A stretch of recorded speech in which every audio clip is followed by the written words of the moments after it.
Welcome to আর রান্নাঘর। বন্ধুরা, আজকে করলাম ছানার প্যান কাবাব।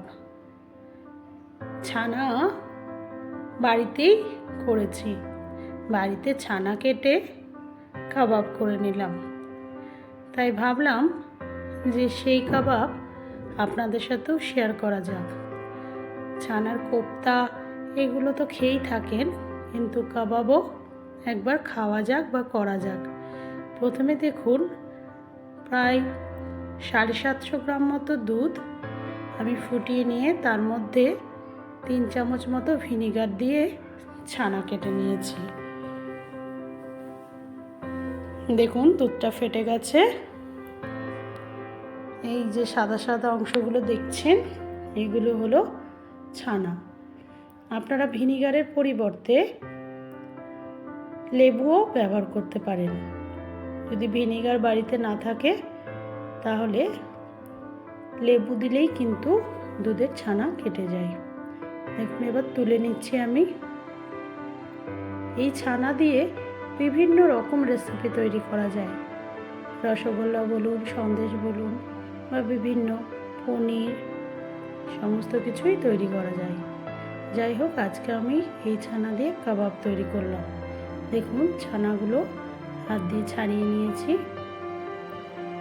প্রথমে নিলাম ছানা, আর দেখুন হাফ বাটির মতো নিয়ে নিলাম ময়দা বাইন্ডিংয়ের জন্য।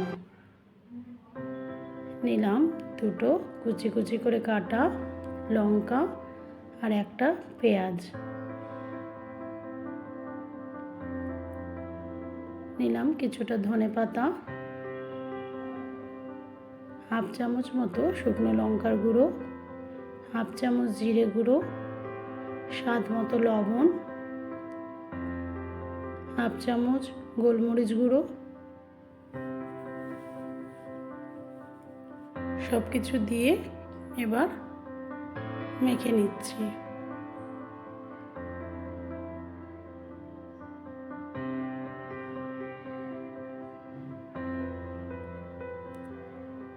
দেখুন এবার প্রথমে গোল গোল করে নিয়ে কাবাবে শেপ দেব।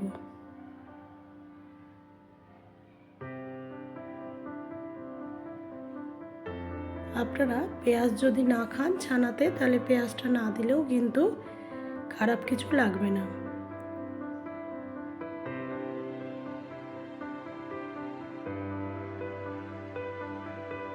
ছানার কিন্তু নিজস্ব কোনো টেস্ট নেই, সেই জন্য আপনারা একটু হালকা হালকা করে সব মশলাই ব্যবহার করবেন, তাহলে একটা টেস্ট আসবে।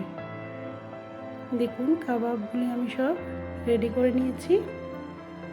এবার প্যানে আমি খুব অল্প সামান্য পরিমাণ তেল দিয়ে জাস্ট সেঁকে নেব।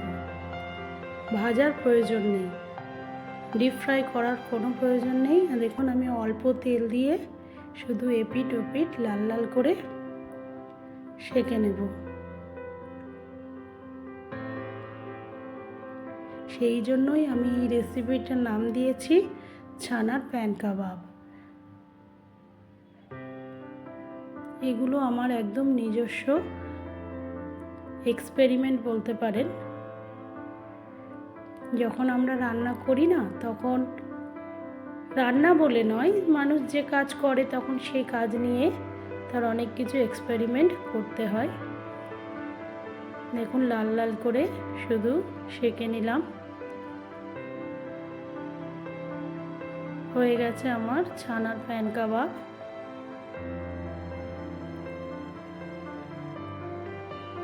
একে একে সব তুলে নিচ্ছি। আপনারাও এইভাবে ছানার প্যান কাবাব করে দেখুন, খেতে খুব ভালো টেস্ট হবে। সব সময় তো বিভিন্ন রকম খান, এটাও করে দেখবেন। Thank you.